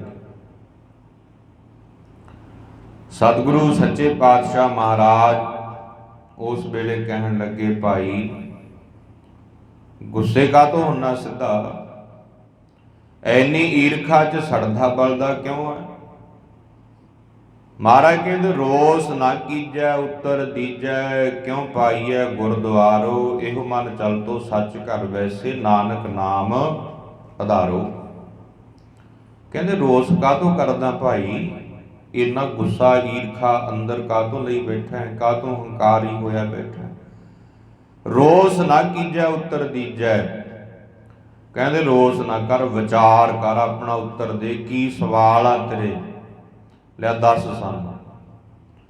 ਉਸ ਵੇਲੇ ਸਾਧ ਸੰਗਤ ਜੀ ਫਿਰ ਇਸ ਸਿੱਧ ਨੇ ਨਾਮ ਸਵਾਲ ਕੀਤੇ, ਜਿਵੇਂ ਪਿੱਛੇ ਆਪਾਂ ਸੁਣਿਆ ਸੀ ਸਰੀਰ ਦੀ ਬਣਾਵਟ ਬਾਰੇ। ਇਹਨੇ ਜਿਹੜਾ ਸੂਖਮ ਸਰੀਰ ਸਾਡੇ ਅੰਦਰ ਹੈ ਉਹਦੇ ਬਾਰੇ ਪੁੱਛਣਾ ਕੀਤਾ। ਸਤਿਗੁਰੂ ਸੱਚੇ ਪਾਤਸ਼ਾਹ ਜੀ ਨੂੰ ਕਹਿੰਦਾ ਹੈ, ਮਹਾਰਾਜ ਸਾਨੂੰ 24 ਘੰਟਿਆਂ ਦੇ ਦਿਨ ਤੇ ਰਾਤ ਦੇ ਅੰਦਰ ਕਿੰਨੇ ਸਵਾਸ ਆਉਂਦੇ? ਗੁਰੂ ਸਾਹਿਬ ਕਹਿਣ ਲੱਗੇ, ਭਾਈ ਸਾਨੂੰ 24 ਘੰਟਿਆਂ ਦੇ ਅੰਦਰ ਦਿਨ ਤੇ ਰਾਤ ਵਿੱਚ ਲਗਭਗ 24,000 ਸਵਾਸ ਆਉਂਦਾ ਹੈ, ਤੇ ਬਾਕੀ ਇਹ ਜਿਹੜਾ ਸਵਾਸ ਹੈ ਨਾ, ਇਹ ਮਨੁੱਖ ਦੇ ਸਿਰ ਤੇ ਵੀ ਹੈ। ਕਈ ਮਨੁੱਖ ਵਧਾ ਵੀ ਲੈਂਦੇ ਨੇ ਸਵਾਸਾਂ, ਜਿਨ੍ਹਾਂ ਦੇ ਹਿਰਦੇ ਦੇ ਅੰਦਰ ਟਿਕਾ ਹੈ, ਜਿਹੜੇ ਕੋਈ ਸਾਧਨਾ ਕਰਨ ਵਾਲੇ ਪੁਰਸ਼ ਨੇ, ਉਹ ਟਿਕਾ ਦੇ ਨਾਲ ਜਦੋਂ ਸਵਾਸ ਨੂੰ ਲੈਂਦੇ ਆ, ਸਾਹ ਨੂੰ ਲੈਂਦੇ ਨੇ, ਉਹੀ ਸਾਹ ਤਾਂ ਗਿਣ ਕੇ ਪਾਏ ਨੇ ਸਤਿਗੁਰਾਂ ਨੇ ਸਵਾਸ ਤਾਂ, ਪਰ ਉਹੀ ਸਾਹ ਜੇ ਹੌਲੀ ਹੌਲੀ ਲਈਏ ਤਾਂ ਸਾਧ ਸੰਗਤ ਜੀ, ਮਹਾਰਾਜ ਕਹਿੰਦੇ ਉਹੀ ਸਵਾਸ, ਉਹੀ ਉਮਰ ਜਿਹੜੀ ਵੱਧ ਜਾਂਦੀ ਹੈ। ਸਿੱਧਾ ਨੇ ਇਸੇ ਪ੍ਰਕਾਰ ਹੀ ਉਮਰਾਂ ਆਪਣੀਆਂ ਵਧਾਈਆਂ ਹੋਈਆਂ ਸਨ। ਹੁਣ ਜਿਹੜੇ ਵਿਸ਼ਈ ਪੁਰਸ਼ ਨੇ, ਸਾਧ ਸੰਗਤ ਜੀ ਵਿਸ਼ੇ ਭੋਗਦੇ ਨੇ, ਨਸ਼ੇ ਕਰਦੇ ਨੇ, ਮਹਾਰਾਜ ਕਹਿੰਦੇ ਉਹਨਾਂ ਦੇ ਸਵਾਸ ਕਾਲੇ ਪੈ ਜਾਂਦੇ, ਉਹ ਛੇਤੀ ਭੋਗ ਕੇ ਚਲੇ ਜਾਂਦੇ। ਸੋ ਗੱਲ ਹੈ ਟਿਕਾਊ ਦੀ। ਜਿਵੇਂ ਵਸਤੂ ਸਾਰਿਆਂ ਨੂੰ ਇੱਕੋ ਜਿਹੀ ਮਿਲੀ ਹੋਵੇ, ਇੱਕ ਚੀਜ਼ ਕੋਈ ਛਕਣ ਵਾਲੀ, ਕੋਈ ਤੇਜ਼ ਖਾ ਜੇ ਛੇਤੀ ਛੇਤੀ ਨਿਬੇੜ ਦੇ, ਤੇ ਕਈ ਸਾਧ ਸੰਗਤ ਜੀ ਹੁਣ ਵਸਤੂ ਉਹਨਾਂ ਨੂੰ ਵੀ ਉਨੀ ਮਿਲੀ, ਉਹ ਹੌਲੀ ਹੌਲੀ ਚੱਬਣ, ਹੌਲੀ ਹੌਲੀ ਛਕਣ, ਵਸਤੂ ਤਾਂ ਉਨੀ ਹੈ। ਸੋ ਮਹਾਰਾਜ ਕਹਿੰਦੇ ਭਾਈ ਲਗਭਗ ਤਾਂ 24,000 ਸਵਾਸ ਆਉਂਦਾ ਦਿਨ ਰਾਤ ਵਿੱਚ, ਪਰ ਇਹ ਕੋਈ ਆਪਣੀ ਮਰਜ਼ੀ ਨਾਲ ਕੋਈ ਮਨੁੱਖ ਜਿਹੜੇ ਬਾਹਲੇ ਕਾਲੇ ਉਹ ਘਟਾ ਲੈਂਦੇ ਨੇ। ਜਿਹੜੇ ਬਾਹਲੇ ਸਾਧ ਸੰਗਤ ਜੀ ਵਿਸ਼ੇ ਭੋਗਦੇ ਨੇ, ਸੋ ਮਹਾਰਾਜ ਸਤਿਗੁਰੂ ਸੱਚੇ ਪਾਤਸ਼ਾਹ ਜੀ ਕਹਿੰਦੇ ਭਾਈ ਉਹ ਛੇਤੀ ਮੁਕਾ ਲੈਂਦੇ ਉਸ ਪਾਸਾ। ਸੋ ਲਗਭਗ 24,000 ਸਵਾਸ ਜਿਹੜਾ ਆਉਂਦਾ ਹੈ ਦਿਨ ਰਾਤ ਦੇ ਵਿੱਚ। ਔਰ ਮਹਾਰਾਜ ਕਹਿੰਦੇ ਇਹਨਾਂ ਨੂੰ ਸਫਲ ਕਰਨ ਵਾਸਤੇ ਗੁਰਬਾਣੀ ਦੀ ਓਟ, ਗੁਰਬਾਣੀ ਦਾ ਹੋੜਾ ਲਾਉਣਾ ਹੈ। ਜਿਵੇਂ ਸੁਖਮਨੀ ਸਾਹਿਬ ਦਾ ਜਾਪ ਪੰਜਵੇਂ ਪਾਤਸ਼ਾਹ ਮਹਾਰਾਜ ਨੇ ਉਚਾਰਿਆ, ਉਹਦੀਆਂ 24 ਅਸ਼ਟਪਦੀਆਂ 24 ਸ਼ਲੋਕ ਨੇ। ਇਹਦਾ ਭਾਵ ਇਹੀ ਹੈ ਵੀ ਜਿਹੜਾ ਇੱਕ ਪਾਠ ਸਿੱਖ ਕਰੇਗਾ ਉਹਦੇ ਦਿਨ ਰਾਤ ਵਿੱਚ ਆਏ ਹੋਏ ਸਵਾਸ ਜਿਹੜੇ ਸਫਲੇ ਹੋ ਜਾਣ। ਇਸੇ ਤਰ੍ਹਾਂ ਆਸਾ ਕੀ ਵਾਰ ਹਰ ਰੋਜ਼ ਅਸੀਂ ਸਾਰੇ ਗੁਰਸਿੱਖ ਮਾਈ ਭਾਈ ਪੜ੍ਹਦੇ ਹਾਂ, ਉਹਦੇ ਵੀ 14 ਸ਼ਲੋਕ ਨੇ ਭਾਈ। ਸੋ 24 ਸ਼ਲੋਕ ਨੇ ਵਾਹਿਗੁਰੂ, 24 ਸ਼ਲੋਕ ਨੇ। ਭਾਵ ਕੀ ਹੈ ਭਾਈ? ਆਸਾ ਕੀ ਵਾਰ ਪੜ੍ਹਨ ਸੁਣਨ ਨਾਲ 24,000 ਸਵਾਸ ਜਿਹੜਾ ਆਉਣ ਵਾਲਾ ਉਹ ਸਫਲਾ ਹੁੰਦਾ ਹੈ। ਇਸ ਪ੍ਰਕਾਰ ਕਰਕੇ ਸਤਿਗੁਰੂ ਸੱਚੇ ਪਾਤਸ਼ਾਹ ਜੀ ਨੂੰ ਇਹ ਸਵਾਲ ਕਰਦਾ, ਕਹਿੰਦਾ ਮਹਾਰਾਜ ਦੱਸੋ ਬਈ ਕਿੰਨੇ ਸਵਾਸ ਜਿਹੜੇ ਨੇ ਉਹ ਦਿਨ ਰਾਤ ਵਿੱਚ ਆਉਂਦੇ ਨੇ, ਔਰ ਸੂਖਮ ਜਿਹੜਾ ਸਰੀਰ ਹੈ ਇਹਦੇ ਅੰਦਰ ਕਿੰਨੇ ਚੱਕਰ ਨੇ, ਕਿੰਨੀਆਂ ਪੰਖੜੀਆਂ ਨੇ। ਔਰ ਸਤਿਗੁਰੂ ਸੱਚੇ ਪਾਤਸ਼ਾਹ ਮਹਾਰਾਜ ਇਸੇ ਪ੍ਰਕਾਰ ਸਤਿਗੁਰੂ ਜੀ ਨੂੰ ਕਹਿਣ ਲੱਗਾ ਕਿੰਨੀਆਂ ਇਹਦੇ ਵਿੱਚ ਇੰਦਰੀਆਂ ਨੇ, ਕਿੰਨੇ ਗਿਆਨ ਇੰਦਰੀ ਨੇ, ਕਿੰਨੇ ਪ੍ਰਾਣ ਇੰਦਰੀ ਨੇ। ਇਹ ਸਤਿਗੁਰੂ ਸੱਚੇ ਪਾਤਸ਼ਾਹ ਮੈਨੂੰ ਉੱਤਰ ਦਿਓ, ਇਹਨਾਂ ਦਾ ਜਵਾਬ ਦਿਓ ਸੂਖਮ ਸਰੀਰ ਦਾ। ਤੇ ਜੇ ਨਹੀਂ ਜਵਾਬ ਫਿਰ ਅੱਗੇ ਨਹੀਂ ਜਾਣਾ, ਤੇ ਸਾਡੇ ਚੇਲੇ ਬਣ ਕੇ ਜਾਓ ਜੇ ਅੱਗੇ ਜਾਣਾ ਤਾਂ। ਭਾਵ ਕਿ ਹਾਰ ਮੰਨੋ ਆਪਣੀ। ਪਰ ਸਤਿਗੁਰਾਂ ਨੂੰ ਕੌਣ ਹਰਾ ਸਕਦਾ? ਜਿਹਨੇ ਸਾਧ ਸੰਗਤ ਜੀ ਇਹ ਸ੍ਰਿਸ਼ਟੀ ਨੂੰ ਸਾਜਨਾ ਕੀਤਾ ਹੈ। ਥਿਤ ਵਾਰ ਨਾ ਜੋਗੀ ਜਾਣੈ, ਰੁਤ ਮਾਹੋ ਨਾ ਕੋਈ, ਜਾ ਕਰਤਾ ਸਿਰਠੀ ਕੋ ਸਾਜੇ, ਆਪੇ ਜਾਣੈ ਸੋਈ। ਮਹਾਰਾਜ ਸਤਿਗੁਰੂ ਸੱਚੇ ਪਾਤਸ਼ਾਹ ਜੀ ਇੱਕ ਸੰਸਾਰੀ, ਇੱਕ ਭੰਡਾਰੀ, ਇੱਕ ਲਾਏ ਦੀਵਾਨ। ਸੋ ਜਿਹਨੇ ਸਾਰੀ ਸ੍ਰਿਸ਼ਟੀ ਪੈਦਾ ਕੀਤੀ ਹੈ, ਇਹਨਾਂ ਨੂੰ ਰਿਜ਼ਕ ਦੇਣ ਵਾਲੇ ਪੈਦਾ ਕੀਤੇ ਨੇ। ਸਾਧ ਸੰਗਤ ਜੀ ਉਹਨਾਂ ਤੋਂ ਕੀ ਭੁੱਲਿਆ ਸੀ ਸੂਖਮ ਸਰੀਰ ਵਾਲੇ। ਸੋ ਗੁਰੂ ਸਾਹਿਬ ਨੇ ਉਸੇ ਵੇਲੇ ਸਾਧ ਸੰਗਤ ਜੀ ਜਿਹੜੇ ਇਹਦੇ ਸਵਾਲ ਸੀ ਨਾ, ਕਿੰਨੇ ਪ੍ਰਕਾਰ ਦੀ ਮਹਾਰਾਜ ਜਿਹੜੀ ਅੰਦਰ ਦੀ ਪਾਵਨ ਹੈ, ਕਿੰਨੇ ਪ੍ਰਕਾਰ ਦੀ ਹੈ, ਔਰ ਕਿਹੜੇ ਕਿਹੜੇ ਤੱਤਾਂ ਤੋਂ ਇਹ ਸਰੀਰ ਬਣਿਆ। ਮਹਾਰਾਜ ਕਹਿੰਦੇ 5 ਤੱਤ ਨੇ ਭਾਈ, ਉਹ ਕਿਹੜੇ ਕਿਹੜੇ ਹਨ। ਸੋ ਇਹ ਸਾਰੇ ਸਵਾਲ ਜਿਹੜੇ ਸਤਿਗੁਰਾਂ ਨੂੰ ਕਰਦਾ, ਤੇ ਮਹਾਰਾਜ ਨੇ ਫਿਰ ਉਹਨਾਂ ਸਵਾਲਾਂ ਦੇ ਜਵਾਬ ਵੀ ਦਿੱਤੇ, ਔਰ ਇਹਨੂੰ ਨਾਲ ਇਹ ਵੀ ਕਿਹਾ ਵੀ ਭਾਈ ਤੇਰੇ ਮਨ 'ਚ ਕੋਈ ਹੋਰ ਸੰਸਾ ਨਾ ਰਹਿ ਜੇ, ਕੋਈ ਹੋਰ ਸਵਾਲ ਨਾ ਰਹਿ ਜੇ, ਯਾਦ ਕਰਕੇ ਸਾਨੂੰ ਦੱਸ ਦੇ। ਆਖੋ ਸਤਿਨਾਮ। ਉਹ ਵੀ ਅਸੀਂ ਤੇਰਾ ਦੂਰ ਕਰਾਂਗੇ ਸੰਸਾ, ਔਰ ਤੇਰਾ ਪੂਰੀ ਤਰ੍ਹਾਂ ਇੱਥੋਂ ਇਲਾਜ ਕਰਕੇ ਭੇਜਾਂਗੇ। ਤੈਨੂੰ ਗਿਆਨ ਦੀ ਦਵਾਈ ਦੀ ਲੋੜ ਹੈ। ਅੰਦਰ ਈਰਖਾ ਕਰਕੇ ਬੜਾ ਜਿਹੜਾ ਤੇਰਾ ਮਨੂਆ ਰੋਗੀ ਹੋਇਆ ਪਿਆ ਹੈ, ਸੋ ਤੇਰਾ ਇਲਾਜ ਗਿਆਨ ਦੇ ਨਾਲ ਹੋਣਾ ਹੈ। ਤੇ ਜੇ ਤੇਰੇ ਅੰਦਰ ਕੋਈ ਹੋਰ ਸੰਸਾ ਹੁਣ ਉਹ ਵੀ ਦੱਸ ਦੇ। ਤੋ ਸਤਿਗੁਰੂ ਸੱਚੇ ਪਾਤਸ਼ਾਹ ਜੀ ਨੂੰ ਕਹਿਣ ਲੱਗਿਆ, ਹੰਕਾਰਿਆ ਹੋਇਆ, ਕਹਿੰਦਾ ਮਹਾਰਾਜ ਇੰਨੇ ਹੀ ਕਾਫੀ ਨੇ, ਤੁਸੀਂ ਇਹਨਾਂ ਦਾ ਹੀ ਦੱਸੋ। ਫਿਰ ਮਹਾਰਾਜ ਨੇ ਕਿਹਾ ਭਾਈ ਸਾਡੇ ਸੂਖਮ ਸਰੀਰ ਦੇ ਅੰਦਰ 6 ਚੱਕਰ ਨੇ, 6 ਚੱਕਰ ਨੇ। ਪਹਿਲਾ ਚੱਕਰ ਹੈ ਮੂਲਾਧਾਰ, ਜਿਹੜਾ ਸਾਡੀ ਗੁਦਾ ਮੰਡਲੀ ਦੇ ਵਿੱਚ ਹੈ। ਗੁਦਾ ਮੰਡਲੀ ਸਾਡੀ ਗੁਦਾ ਹੁੰਦੀ ਹੈ ਨਾ ਜਿਹੜੀ, ਇਹ ਮੰਡਲ ਦੇ ਵਿੱਚ ਮੂਲਾਧਾਰ ਪਹਿਲਾ ਚੱਕਰ ਕਹਿੰਦੇ ਜਿਹਦਾ ਰੰਗ ਲਾਲ ਆ। ਤੇ ਪੁੱਛਿਆ ਸੀ ਨਾ ਮਹਾਰਾਜ ਸੂਖਮ ਸਰੀਰ ਦੇ ਚੱਕਰ ਕਿੰਨੇ ਤੇ ਪੰਖੜੀਆਂ ਕਿੰਨੀਆਂ ਨੇ, ਪ੍ਰਕਿਰਤੀਆਂ ਕਿੰਨੀਆਂ ਨੇ ਇਹਦੀਆਂ। ਮਹਾਰਾਜ ਕਹਿੰਦੇ ਭਾਈ ਇਹ ਗੁਦਾ ਮੰਡਲ ਦੇ ਵਿੱਚ ਮੂਲਾਧਾਰ ਚੱਕਰ ਆ ਨਾ ਜਿਹੜਾ ਲਾਲ ਰੰਗ ਦਾ, ਇਹਦੀਆਂ 4 ਪੰਖੜੀਆਂ ਨੇ। ਗੁਰੂ ਸਾਹਿਬ ਕਹਿੰਦੇ ਇਸੇ ਤਰ੍ਹਾਂ ਸਤਿਗੁਰੂ ਸੱਚੇ ਪਾਤਸ਼ਾਹ ਜੀ ਦੂਸਰਾ ਫਿਰ ਦੱਸਦੇ ਨੇ, ਜਿਹਦਾ ਨਾਮ ਹੈ ਸਵਾਦਸ ਨਾਟ ਚੱਕਰ। ਮਹਾਰਾਜ ਕਹਿੰਦੇ ਇਹ ਪੀਲੇ ਰੰਗ ਦਾ ਹੈ। ਇਹ ਚੱਕਰ ਤੇਰੇ ਅੰਦਰ ਜਿਹੜਾ ਨਾ ਸੂਖਮ ਸਰੀਰ ਦੇ ਅੰਦਰ ਪੀਲੇ ਰੰਗ ਦਾ ਚੱਕਰ ਆ ਭਾਈ, ਤੇ ਨਾਭੀ ਦੇ ਹੇਠਾਂ ਜਿਹੜੀ ਸਾਡੀ ਨਾਭੀ ਆ ਉਹਦੇ ਹੇਠਾਂ ਇਹ ਚੱਕਰ ਹੈ, ਤੇ ਇਹਦੀਆਂ 6 ਪੰਖੜੀਆਂ ਨੇ। ਇਹ ਸਾਧ ਸੰਗਤ ਜੀ ਨਾਭੀ ਤੋਂ ਹੇਠਾਂ। ਤੇ ਜਿਹੜਾ ਸਾਧ ਸੰਗਤ ਜੀ ਸਾਡੀ ਗੁਦਾ ਮੰਡਲ ਸਾਧ ਸੰਗਤ ਜੀ ਜਿੱਥੋਂ ਲਿੰਗ ਦੀ ਸ਼ੁਰੂਆਤ ਹੁੰਦੀ ਹੈ, ਉਹਦੇ ਅਗਲੇ ਪਾਸੇ ਇਹ ਜਿਹੜਾ ਸਾਧ ਸੰਗਤ ਜੀ ਕਵੀ ਜੀ ਗੁਰੂ ਸਾਹਿਬ ਜਵਾਬ ਦਿੰਦੇ ਆ ਨਾ, ਦੱਸਦੇ ਨੇ, ਕਹਿੰਦੇ ਪੀਲੇ ਰੰਗ ਦਾ ਨਾਭੀ ਦੇ ਹੇਠਾਂ ਇਹ ਜਿਹੜਾ ਚੱਕਰ ਹੈ ਸਵਾ 10 ਨਾਠ, ਇਹ ਉੱਥੇ ਹੈ। 6 ਚੱਕਰ ਨੇ। ਸੋ ਤੀਸਰਾ ਜਿਹੜਾ ਚੱਕਰ ਹੈ ਉਹਨੂੰ ਮਣੀਪੂਰਕ ਚੱਕਰ ਕਹਿੰਦੇ ਨੇ। ਇਹ ਭਾਈ ਨੀਲੇ ਰੰਗ ਦਾ ਗੁਰੂ ਸਾਹਿਬ ਕਹਿੰਦੇ ਇਹਦੀਆਂ 10 ਪੰਖੜੀਆਂ ਨੇ। ਇਹ ਨਾਭੀ ਦੇ ਵਿੱਚ ਹੁੰਦਾ, ਬਿਲਕੁਲ ਇਹ ਨਾਭੀ ਦੇ ਵਿੱਚ ਹੁੰਦਾ ਹੈ। ਸੋ ਸਾਧ ਸੰਗਤ ਜੀ ਇਸੇ ਤਰ੍ਹਾਂ ਮਹਾਰਾਜ ਕਹਿੰਦੇ ਇੱਕ ਫਿਰ ਚੌਥਾ ਚੱਕਰ ਹੈ ਜਿਹੜਾ ਚਿੱਟੇ ਰੰਗ ਦਾ ਅਨਾਹਦ ਚੱਕਰ ਕਹਿੰਦੇ ਨੇ, ਜਿਹਨੂੰ ਜਿੱਥੇ ਅਨਾਹਦ ਧੁਨੀਆਂ ਵੱਜਦੀਆਂ ਨੇ। ਮਹਾਰਾਜ ਕਹਿੰਦੇ ਸਿੱਧ ਜੀ ਇਹ 12 ਪੰਖੜੀਆਂ ਦਾ, ਇਹਦੀਆਂ 12 ਪੰਖੜੀਆਂ ਨੇ।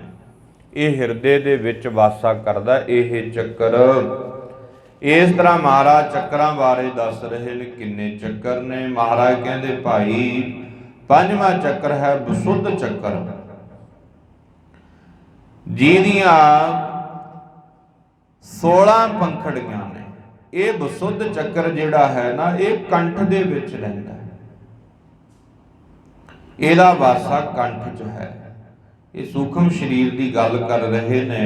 6ਵਾਂ ਚੱਕਰ ਹੈ ਆਗਿਆ ਚੱਕਰ, ਜਿਹਦਾ ਰੰਗ ਲਾਲ ਦੱਸਿਆ ਔਰ ਇਹਦੀਆਂ 2 ਪੰਖੜੀਆਂ ਨੇ। ਇਹ ਤ੍ਰਿਕੁਟੀ ਦੇ ਵਿੱਚ ਰਹਿੰਦਾ, ਸਾਡੇ ਇੱਥੇ ਮੱਥੇ ਦੇ ਵਿਚਾਲੇ।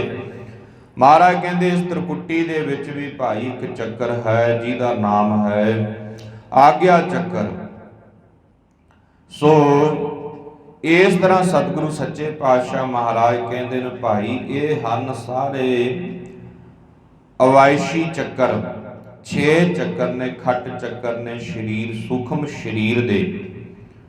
ਸੋ ਮਹਾਰਾਜ ਸਤਿਗੁਰੂ ਸੱਚੇ ਪਾਤਸ਼ਾਹ ਜੀ ਕਹਿੰਦੇ ਭਾਈ 10 ਪ੍ਰਕਾਰ ਦੀ ਪੌਣ ਹੈ। ਹਵਾ ਕਿਹਾ ਸੀ ਨਾ ਵੀ ਕਿੰਨੇ ਸਰੀਰ ਦਾ, ਕਿੰਨੇ ਤੱਤਾਂ ਦਾ ਇਹ ਸਰੀਰ ਹੈ। ਮਹਾਰਾਜ ਕਹਿੰਦੇ ਪਾਣੀ, ਅੱਗ, ਆਕਾਸ਼, ਧਰਤੀ ਤੇ ਪੌਣ, 5 ਤੱਤਾਂ ਦਾ ਸਰੀਰ ਹੈ। ਸੋ ਸਤਿਗੁਰੂ ਸੱਚੇ ਪਾਤਸ਼ਾਹ ਮਹਾਰਾਜ ਕਹਿੰਦੇ ਭਾਈ ਇਹਦੇ 5 ਜਿਹੜੇ ਗੁਣ ਨੇ, 5 ਤੱਤ ਨੇ, ਇਹਨਾਂ ਦੀਆਂ ਅੱਗੇ 5 ਪ੍ਰਕਿਰਤੀਆਂ ਨੇ ਤੇ ਪੰਜਾਂ ਦੀਆਂ 5 25 ਹੋ ਗਈ। ਮਹਾਰਾਜ ਕਹਿੰਦੇ ਭਾਈ 25 ਪ੍ਰਕਿਰਤੀਆਂ ਨੇ ਇਹਦੀਆਂ 5 ਤੱਤਾਂ ਦੀਆਂ। ਫਿਰ ਇਹ ਸੂਖਮ ਸਰੀਰ ਦੀ ਬਣਾਵਟ ਬਣੀ ਹੈ। ਮਹਾਰਾਜ ਉਹ ਸਿੱਧ ਕਹਿੰਦਾ ਸਤਿਗੁਰੂ ਜੀ ਦੱਸੋ ਵੀ ਇਹ 5 ਪ੍ਰਕਿਰਤੀਆਂ ਕਿਹੜੀਆਂ ਕਿਹੜੀਆਂ ਨੇ। ਤਾਂ ਉਸ ਵੇਲੇ ਸਤਿਗੁਰੂ ਸੱਚੇ ਪਾਤਸ਼ਾਹ ਜੀ ਨੇ ਭਾਈ ਦੱਸਣਾ ਕੀਤਾ, ਕਹਿੰਦੇ 10 ਪ੍ਰਕਾਰ ਦੀ ਤਾਂ ਪੌਣ ਹੀ। ਮਹਾਰਾਜ 10 ਪ੍ਰਕਾਰ ਦੀ ਪੌਣ ਕਿਹੜੀ ਹੈ? ਮਹਾਰਾਜ ਕਹਿੰਦੇ ਪਹਿਲੇ ਪ੍ਰਕਾਰ ਦੀ ਪੌਣ ਹੈ ਜਿਹਨੂੰ ਅਵਾਨ ਕਿਹਾ ਜਾਂਦਾ ਹੈ, ਜਿਹਨੂੰ ਪ੍ਰਕਰਨ ਵੀ ਕਿਹਾ ਜਾਂਦਾ। ਪਹਿਲੇ ਪ੍ਰਕਾਰ ਦੀ ਪੌਣ ਹੈ ਪ੍ਰਕਰਨ, ਦੂਜੀ ਹੈ ਭਾਈ ਅਵਾਨ, ਤੀਜੀ ਹੈ ਸਮਾਨ, ਤੇ ਸਾਧ ਸੰਗਤ ਜੀ ਚੌਥੀ ਅਧਿਆਨ, ਤੇ ਪੰਜਵੀਂ ਅਵਿਆਨ, ਤੇ ਛੇਵੀਂ ਹੈ ਨਾਗ, ਤੇ ਸੱਤਵੀਂ ਹੈ ਕੂਰਮ, ਤੇ 8ਵੀਂ ਹੈ ਕ੍ਰਿਲਿਆ। ਤੋ ਸਤਿਗੁਰੂ ਕਹਿੰਦੇ 9ਵੀਂ ਹੈ ਦੇਵਦੱਤ ਤੇ 10ਵੀਂ ਹੈ ਧਨੱਜੈ। ਇਹ 10 ਪ੍ਰਕਾਰ ਦੀ ਪੌਣ ਹੈ। ਕਹਿੰਦੇ ਮਹਾਰਾਜ ਫਿਰ ਪਹਿਲੇ ਪ੍ਰਕਾਰ ਦੀ ਜਿਹੜੀ ਪੌਣ ਹੈ ਜਿਹਨੂੰ ਪ੍ਰਾਣ ਕਹਿੰਦੇ ਨੇ, ਇਹਦਾ ਮਤਲਬ ਕੀ ਹੈ? ਇਹ ਕਿੱਥੇ ਵਸਦੀ ਹੈ? ਗੁਰੂ ਸਾਹਿਬ ਕਹਿੰਦੇ ਹਿਰਦੇ ਦੇ ਵਿੱਚ ਵਸਦੀ ਹੈ।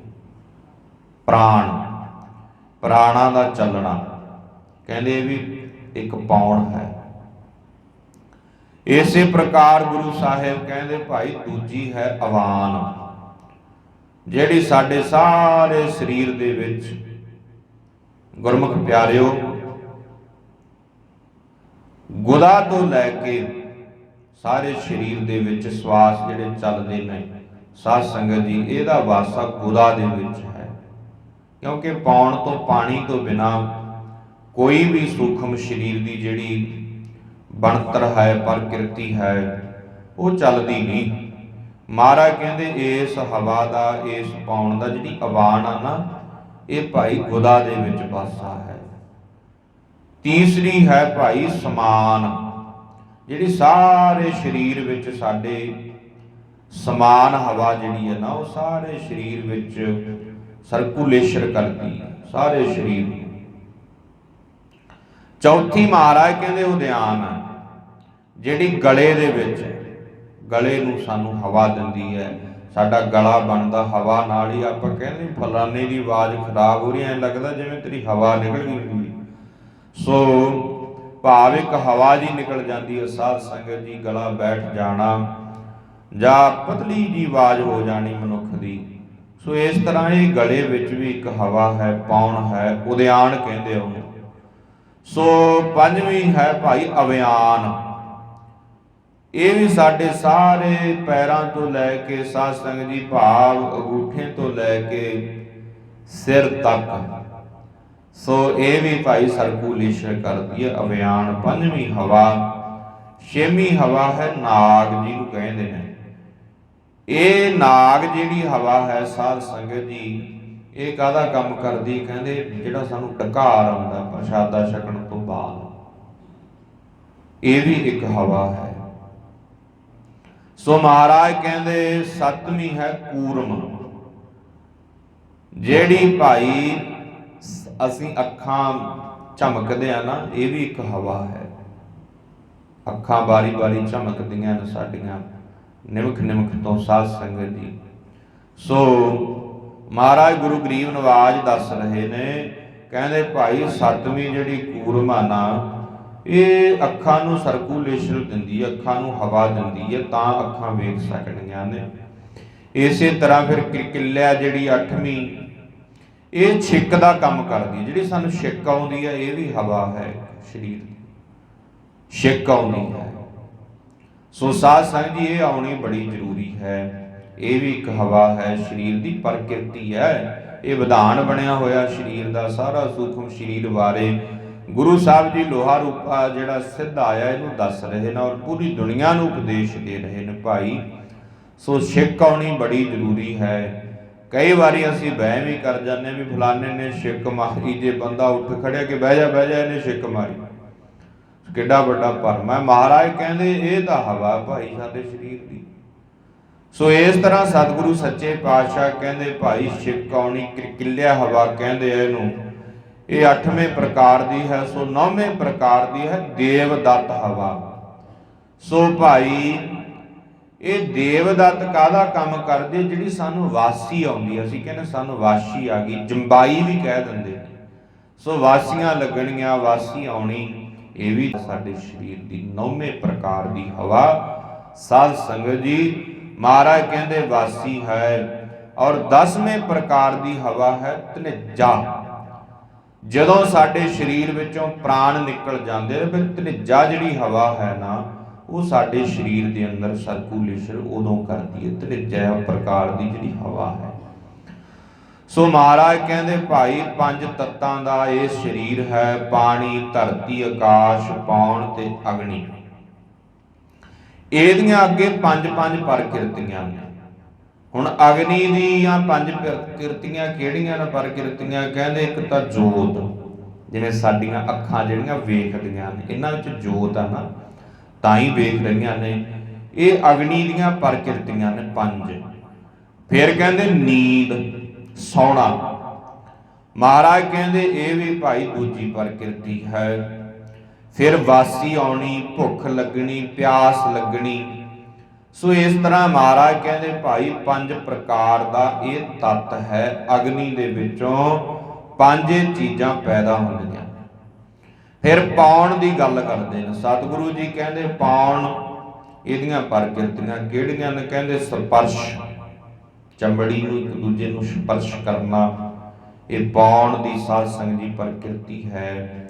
और वल नूं वधाउणा और दौड़ना ते शरीर नूं साध संगत जी फलावट च करना, भाव फुलना ਤੇ ਸਰੀਰ ਨੂੰ ਕਈ ਵਾਰੀ ਕਈ ਬੰਦੇ ਘਟਾ ਲੈਂਦੇ ਆ। ਸੋ ਇਹ ਮਹਾਰਾਜ ਸਤਿਗੁਰੂ ਸੱਚੇ ਪਾਤਸ਼ਾਹ ਜੀ ਕਹਿੰਦੇ ਫਿਰ ਵਜਨ ਦਾ ਘਟਣਾ ਵਧਣਾ ਇਹ ਪਾਉਣ ਦੇ ਵਿੱਚ ਪੰਜ ਪ੍ਰਕਿਰਤੀਆਂ ਨੇ ਭਾਈ।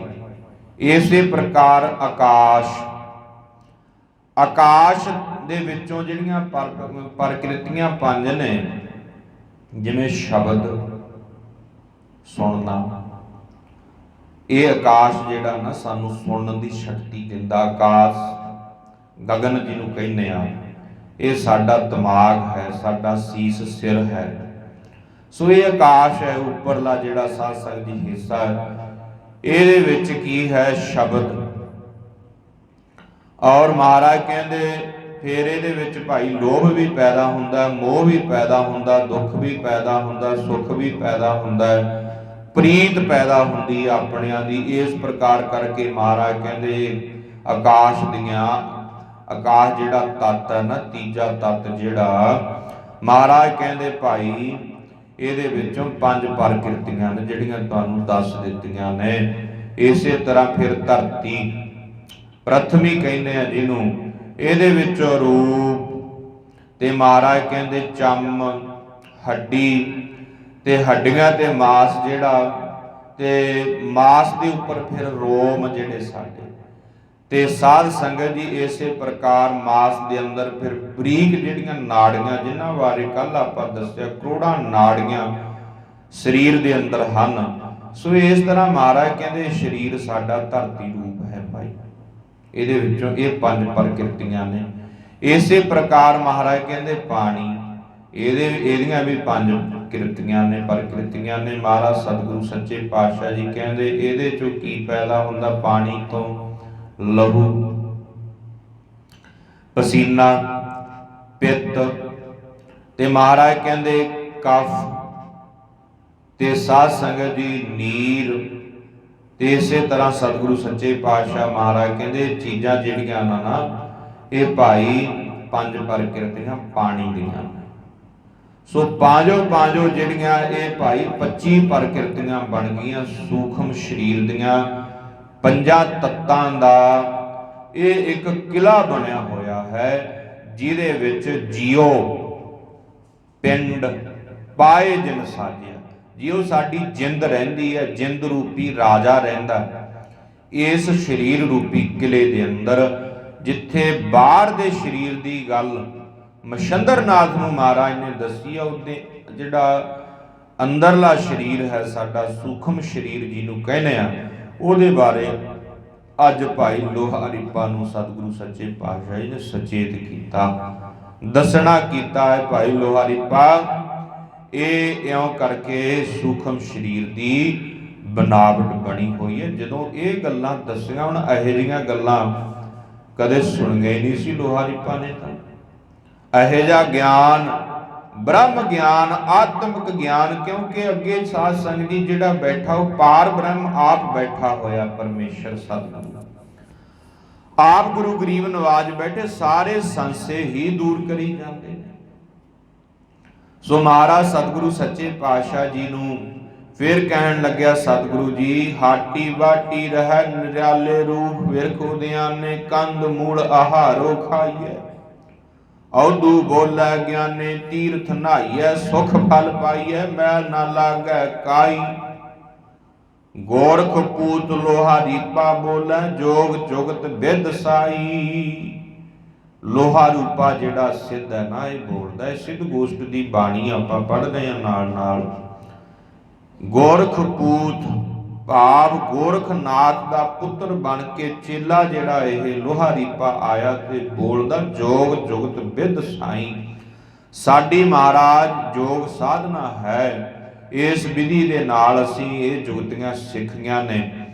ਸੋ ਅਸੀਂ ਤੀਰਥਾਂ ਤੇ ਨਹਾਉਂਦੇ ਆ ਤੇ ਸੁੱਖਾਂ ਦੇ ਫਲ ਉੱਥੋਂ ਲੈਂਦੇ ਆ। ਮਹਾਰਾਜ ਸਾਨੂੰ ਕਦੇ ਵੀ ਮੈਲ ਸਾਡੇ ਮਨ ਦੇ ਅੰਦਰ ਨਹੀਂ ਲੱਗਦੀ। ਹਾਟੀ ਵਾਟੀ ਰਹਿ ਨਿਰਾਲਾ ਰੂਪ ਬਿਰਖ ਉਦਿਆਨੇ। ਅਸੀਂ ਹਾਟੀ ਬਾਟੀ ਭਾਵ ਜਿਹੜੇ ਰਿਸ਼ਤੇਦਾਰ ਨੇ, ਕੁਟੁੰਬ ਸਾਡਾ ਪਰਿਵਾਰ ਹੈ, ਇਹਨਾਂ ਤੋਂ ਅਸੀਂ ਨਿਰਾਲੇ ਰਹਿੰਦੇ ਆ। ਤੇ ਰੂਖ ਬਿਰਖ ਜਿਹੜੇ ਬਿਰਖ ਨੇ, ਰੁੱਖ ਨੇ, ਉਦਿਆਨ ਭਾਵ ਜੰਗਲਾਂ ਦੇ ਵਿੱਚ ਅਸੀਂ ਰਹਿੰਦੇ ਹਾਂ। ਆਪੇ ਮੇਲ ਮਲਾਏ ਕਰਤਾ ਲਾਗੈ ਸਾਚ ਪਿਆਰੇ, ਇਹੋ ਮਨ ਚਲ ਤੋ ਸੱਚ ਕਰ ਵੈਸੇ, ਨਾਨਕ ਨਾਮ ਆਧਾਰੋ। ਮਹਾਰਾਜ ਕਹਿੰਦੇ ਭਾਈ ਇਹਨਾਂ ਚੀਜ਼ਾਂ ਨਾਲ ਥੋੜ੍ਹਾ ਮੁਕਤੀ ਮਿਲਣੀ ਹੈ ਜਾਂ ਬ੍ਰਹਮ ਗਿਆਨ ਹੋਣਾ ਹੈ, ਕਿਤੇ ਕੰਧ ਮੂਲ ਖਾਣ ਨਾਲ, ਪੱਤੇ ਖਾਣ ਨਾਲ, ਸੋ ਜਾਂ ਦੁਨੀਆ ਤੋਂ ਪਰੇ ਰਹਿ ਕੇ ਵੀ ਅਸੀਂ ਰੱਬ ਦੀ ਪ੍ਰਾਪਤੀ ਕਰ ਲਵਾਂਗੇ। ਕਹਿੰਦੇ ਇਹ ਥੋੜ੍ਹਾ ਹੁੰਦਾ। ਸਤਿਗੁਰੂ ਸੱਚੇ ਪਾਤਸ਼ਾਹ ਜੀ ਕਹਿੰਦੇ ਇੱਦਾਂ ਨਹੀਂ ਹੁੰਦਾ ਭਾਈ, ਇਹ ਤਾਂ ਪਰਮੇਸ਼ਰ ਦਾ ਨਾਮ ਜਪਣਾ ਪੈਂਦਾ ਹੈ। ਸਤਿਗੁਰੂ ਕਹਿੰਦੇ ਇਹੋ ਮਨ ਚਲ ਤੋ ਸੱਚ ਘਰ ਵੈਸੇ। ਇਹ ਜਿਹੜਾ ਮਨ ਚੰਚਲ ਕਰੀ ਫਿਰਦੇ ਹੋ ਨਾ ਵੀ ਕੰਦ ਮੂਲ ਖਾਂਦੇ ਅਸੀਂ ਤਾਂ ਤੀਰਥਾਂ ਤੇ ਨਹਾਉਂਦੇ ਆ, ਕਹਿੰਦੇ ਇਸ ਗੱਲ ਦਾ ਹੰਕਾਰ ਕਰੀ ਫਿਰਦੇ ਹੋ, ਤੁਹਾਡਾ ਮਨ ਜਿਹੜਾ ਬੜਾ ਚੰਚਲ ਹੋਇਆ ਫਿਰਦਾ ਹੈ ਵੀ ਸਾਨੂੰ ਕੀ ਲੋੜ ਹੈ। ਇਹੋ ਮਨ ਚਲ ਤੋ, ਇਹ ਚੰਚਲ ਕਰੀ ਫਿਰਦੇ ਹੋ, ਸੱਚ ਘਰ ਵੈਸੇ। ਕਹਿੰਦੇ ਇਹਨੂੰ ਸੱਚ ਦੇ ਘਰ ਵਿੱਚ ਲੈ ਕੇ ਆਓ। ਤੇ ਨਾਨਕ ਨਾਮ ਆਧਾਰੋ, ਕਹਿੰਦੇ ਸਿੱਧੋ ਤੁਹਾਡਾ ਜੇ ਆਧਾਰ ਹੋਣਾ ਨਾ ਮੁਕਤੀ ਮਿਲਣੀ ਹੈ ਤਾਂ ਪਰਮੇਸ਼ਰ ਦੇ ਨਾਮ ਨਾਲ ਮਿਲਣੀ। ਪਰਮੇਸ਼ਰ ਦੇ ਨਾਮ ਨੂੰ ਆਧਾਰ ਬਣਾਓ, ਆਸਰਾ ਬਣਾਓ। ਸੋ ਇਹ ਉਪਦੇਸ਼, ਇਹ ਜਿੰਨੇ ਸੰਸੇ ਸੂਖਮ ਸਰੀਰ ਦੇ ਇਹ ਲੈ ਕੇ ਆਇਆ ਸੀ ਲੋਹਾ ਦੀਪਾ ਸਿੱਧ ਮਹਾਰਾਜ ਨੇ ਸਾਰੇ ਸੰਸੇ ਸਾਧ ਸੰਗਤ ਜੀ ਬੜੀ ਅਡੋਲਤਾ ਦੇ ਵਿੱਚ ਬੈਠ ਕਰਕੇ ਸਾਧ ਸੰਗਤ ਜੀ ਇਹਦੇ ਨਿਵਰਤ ਕੀਤੇ, ਕਿਉਂਕਿ ਉਹੀ ਪੂਰਾ ਗੁਰੂ ਹੁੰਦਾ ਜਿਹੜਾ ਸਾਡੇ ਮਨ ਦੇ ਸੰਸੇ ਸਾਧ ਸੰਗਤ ਜੀ ਨਿਵਰਤ ਕਰ ਦੇਵੇ, ਮਨ ਦੇ ਝੋਰੇ ਫਿਕਰ ਨਿਵਰਤ ਕਰ ਦੇਵੇ, ਉਹੀ ਪੂਰਾ ਗੁਰੂ ਹੁੰਦਾ ਵਾ। ਫਿਰ ਕੀ ਸੀ, ਫਿਰ ਇਹਨੂੰ ਵੀ ਕਹਿਣਾ ਪਿਆ ਮਹਾਰਾਜ ਗਿਆਨ ਧਿਆਨ ਕਿਛ ਕਰਮ ਨਾ ਜਾਣਾ। ਗੁਰੂ ਸਾਹਿਬ ਕਹਿੰਦੇ ਭਾਈ ਕੋਈ ਹੋਰ ਸੰਸਾ ਹੈ ਤੇਰੇ ਅੰਦਰ? ਕਹਿੰਦਾ ਮੇਰਾ ਤਾਂ ਗਿਆਨ ਹੀ ਮੁੱਕ ਗਿਆ ਹੁਣ ਮਹਾਰਾਜ, ਗਿਆਨ ਧਿਆਨ, ਹੁਣ ਧਿਆਨ ਵੀ ਲੱਗਣੋਂ ਹਟ ਗਿਆ, ਇਹ ਚੀਜ਼ਾਂ ਹੁਣ ਮੇਰੇ ਕੋਲੇ ਹੈ ਨਹੀਂ। ਗਿਆਨ ਧਿਆਨ ਕਿਛ ਕਰਮ ਨਾ ਜਾਣਾ। ਹੁਣ ਤਾਂ ਮਹਾਰਾਜ ਹੋਰ ਕੋਈ ਮੈਂ ਕਰਮ ਵੀ ਨਹੀਂ ਕਰ ਸਕਦਾ। ਜਿਹੜਾ ਤੁਹਾਨੂੰ ਦੱਸਿਆ ਕਰਮ ਮੇਰਾ ਇਹ ਸੀ ਵੀ ਕੰਧ ਮੂਲ ਖਾਂਦੇ ਸੀ, ਉਦਿਆਨ ਜੰਗਲਾਂ ਵਿੱਚ ਭਰਮਣ ਕਰ ਰਹੇ ਸੀ, ਕੁਟੰਬ ਪਰਿਵਾਰ ਤੋਂ ਦੂਰ ਰਹਿ ਕੇ ਜੋਗ ਕਮਾ ਰਹੇ ਸੀ, ਇਹ ਸਾਡਾ ਕਰਮ ਸੀ। ਪਰ ਇਹ ਕਰਮ ਤਾਂ ਰੱਬ ਦੀ ਦਰਗਾਹ 'ਚ ਚੱਲਦਾ ਹੀ ਨਹੀਂ। ਹੁਣ ਸਾਡਾ ਤਾਂ ਕਰਮ ਵੀ ਨਹੀਂ ਕੋਈ। ਗਿਆਨ ਧਿਆਨ ਕਿਛ ਕਰਮ ਨਾ ਜਾਣਾ, ਸਾਰ ਨਾ ਜਾਣਾ ਤੇਰੀ। ਸਤਿਗੁਰੂ ਤੇਰੀ ਅਸੀਂ ਸਾਰ ਨੂੰ ਨਹੀਂ ਜਾਣਨਾ ਕੀਤਾ ਮਹਾਰਾਜ, ਸਾਰ ਨਾ ਜਾਣਾ ਤੇਰੀ, ਸਭ ਤੇ ਵੱਡਾ ਸਤਿਗੁਰੂ ਨਾਨਕ ਜਿਨ ਕਲ ਰਾਖੀ ਮੇਰੀ। ਸੋ ਇਸ ਲੋਹਾ ਦੀਪਾ ਸਿੱਧ ਨੂੰ ਵੀ ਇਹੀ ਗੱਲ ਕਹਿਣੀ ਪਈ ਵੀ ਤੁਸੀਂ ਸਭ ਨਾਲੋਂ ਵੱਡੇ ਹੋ, ਤੁਹਾਡੇ ਸਮਾਨ ਕੋਈ ਨਹੀਂ ਹੈ। ਸੋ ਲੋਹਾ ਦੀਪਾ ਵੀ ਹਾਰ ਕੇ ਸਿੱਧ ਆਪਣੇ ਉਸ ਸਿੱਧ ਮੰਡਲੀ ਦੇ ਵਿੱਚ ਚਲਿਆ ਗਿਆ ਜਿੱਥੇ ਗੋਰਖਨਾਥ ਦਾ ਸਾਧ ਸੰਗਤ ਦੀ ਆਸਣ ਸੀ। ਜਾ ਕੇ ਗੋਰਖਨਾਥ ਨੂੰ ਕਹਿਣ ਲੱਗਿਆ ਮਹਾਰਾਜ ਉਹਨਾਂ ਨੂੰ ਕੋਈ ਨਹੀਂ ਜਿੱਤ ਸਕਦਾ, ਉਹ ਤਾਂ ਅਜਿੱਤ ਨੇ, ਉਹ ਤਾਂ ਸਭ ਨਾਲੋਂ ਵੱਡੇ ਨੇ। ਮੈਂ ਬੜੀ ਕੋਸ਼ਿਸ਼ ਕੀਤੀ, ਬੜੇ ਸੰਸੇ ਉਹਨਾਂ ਅੱਗੇ ਰੱਖੇ ਤੇ ਉਹਨਾਂ ਨੇ ਮੇਰੇ ਸਾਰੇ ਸੰਸੇ ਦੂਰ ਕਰ ਦਿੱਤੇ, ਮੇਰੇ ਤਾਂ ਅੰਦਰ ਸਵਾਲ ਹੀ ਕੋਈ ਨਾ ਰਿਹਾ ਉੱਥੇ। ਸੋ ਮਹਾਰਾਜ ਉਹਨਾਂ ਨੂੰ ਕੋਈ ਨਹੀਂ ਜਿੱਤ ਸਕਦਾ। ਜੇ ਉਹਨਾਂ ਨੂੰ ਕਹੀਏ ਨਾ ਵੀ ਆਪਾਂ ਉਹਨਾਂ ਨੂੰ ਜਿੱਤ ਕੇ ਆਪਣੇ ਪੰਥ 'ਚ ਸ਼ਾਮਲ ਕਰ ਲਵਾਂਗੇ, ਪਿਆਰ ਨਾਲ ਤਾਂ ਉਹ ਆ ਸਕਦੇ ਆ, ਪਰ ਜੇ ਆਪਾਂ ਕਹੀਏ ਵੀ ਉਹਨਾਂ ਨੂੰ ਜਿੱਤ ਕੇ ਲਿਆਵਾਂਗੇ, ਮਨਾ ਕੇ ਲਿਆਵਾਂਗੇ, ਚੇਲੇ ਬਣਾ ਕੇ, ਕਹਿੰਦੇ ਇੱਦਾਂ ਨਹੀਂ, ਉਹ ਤਾਂ ਬਹੁਤ ਦੂਰ ਦੀਆਂ ਗੱਲਾਂ ਕਰਦੇ। ਸੋ ਆਪਣੇ ਵੱਸ ਦੇ ਵਿੱਚ ਨਹੀਂ ਹੈ। ਇਸ ਕਰਕੇ ਜਦੋਂ ਇੰਨੀ ਗੱਲ ਕਹੀ ਤੇ ਗੋਰਖਨਾਥ ਕਹਿੰਦਾ ਬਹਿ ਜਾ ਲੋਹਾ ਦੀਪਾ, ਚੁੱਪ ਕਰ ਜਾ, ਆ ਹੋਰ ਸਿੱਧ ਬੈਠੇ ਆ, ਇਹਨਾਂ ਨੂੰ ਵੀ ਭੇਜਣਾ ਨਹੀਂ, ਇਹਨਾਂ ਦੇ ਹੌਸਲੇ ਟੁੱਟ ਜਾਣੇ ਆ ਤੇਰੀਆਂ ਗੱਲਾਂ ਸੁਣ ਕੇ। ਆਖੋ ਸਤਿਨਾਮ, ਇਹਨਾਂ ਸਾਰਿਆਂ ਨੂੰ ਭੇਜਣਾ ਮੈਂ। ਸੋ ਸਾਧ ਸੰਗਤ ਜੀ ਉਸ ਵੇਲੇ ਫਿਰ ਸਾਰਿਆਂ ਨੂੰ ਆਵਾਜ਼ਾਂ ਦਿੱਤਾ। ਕੋਈ ਪਹਾੜ ਦੇ ਵਿੱਚ ਛੁਪਿਆ ਬੈਠਾ, ਕੋਈ ਪਹਾੜ ਦੇ ਓਹਲੇ ਬੈਠਾ, ਕੋਈ ਪਹਾੜੀ ਦੇ ਉੱਪਰ ਬੈਠਾ, ਕੋਈ ਸਾਧ ਸੰਗਤ ਜੀ ਦਰਖਤਾਂ ਦਾ ਝੁੰਡ ਬਣਾ ਕਰਕੇ ਬੈਠਾ। ਕਿਸੇ ਪ੍ਰਕਾਰ ਸਿੱਧ ਅੱਡੋ ਅੱਡ ਸਾਧਨਾ ਵਿੱਚ ਲੱਗੇ ਆ ਤੇ ਸਾਰਿਆਂ ਨੂੰ ਗੋਰਖਨਾਥ ਨੇ ਫਿਰ ਆਵਾਜ਼ਾਂ ਦਿੱਤਾ। ਫਿਰ ਆਏ ਭੰਗਰਨਾਥ, ਜੰਗਰਨਾਥ, ਇਹੋ ਜਿਹੇ ਸਿੱਧ ਸਾਰੇ ਫਿਰ ਇਕੱਤਰ ਹੋ ਗਏ। ਹੁਣ ਸਾਧ ਸੰਗਤ ਜੀ ਅੱਗੇ ਫਿਰ ਮਹਾਰਾਜ ਨਾਲ ਚਰਚਾ ਕਰਨਗੇ, ਰਲ ਮਿਲ ਕੇ ਸਾਰੇ ਸਿੱਧ ਆਪਣੀਆਂ ਸ਼ਕਤੀਆਂ ਵੀ ਕਰਾਮਾਤਾਂ ਵਿਖਾਉਣਗੇ। ਕੋਈ ਪੰਛੀ ਬਣ ਕੇ ਉੱਡੇਗਾ, कोई हनेरी हवा छड्डेगा, कोई पानी जल की वर्खा करेगा, कोई तारे तोड़ेगा, कोई कुछ करेगा। यह जिहियां करामातां सारे करनगे, जोर लाउणगे। अंत नूं धन गुरु नानक साहिब अगे सारे हार के ना महाराज दे चरनी लगणगे। आखो सतनाम। सो कहण तो भाव है भी सतगुरां नालों कोई वड्डा नहीं। गुरु साहब किरपा करन, रहमत करन, असीं सतगुरां दी वडियाई दे विच जुड़ीए, गुरु नाल जुड़ीए भाई। सो सतगुरां अगे बेनती करिए, अरदास करिए, महाराज साडे ते किरपा करो, सानू ज्ञान मत समत प्रदान बख्शो। सतगुरु जी किरपा करन, रहमत करन। गुरु का उपदेश देश मना ते वसे, जिस करके लोक सुखीए परलोक सुहेले। नानक हर प्रभ आपे मेले, देहो सज्जन असीसड़ियां जो होवै। साहिब स्यो मेल हो गया, सुखम पुल्लां दी माफी संगत। गुरु ग्रंथ साहिब महाराज बख्शण जोग हन। अगे तो किरपा करन महाराज मत प्रदान बख्शण। सो आओ हुण श्लोक पढ़ के समाप्ति करिए। श्लोक पावन गुरु पाणी पिता, दिवस रात दुए दाई दाया। चंगियाइयां बुरियाइयां, करमी आपो अपनी के नेड़ा के। जिनी नाम ध्याया, नानक ते मुख उजले। जिनी नाम ध्याया, गए मसकत। नानक ते मुख उजले, केती छुटी। वाहिगुरु जी का खालसा, वाहिगुरु जी की फतेह।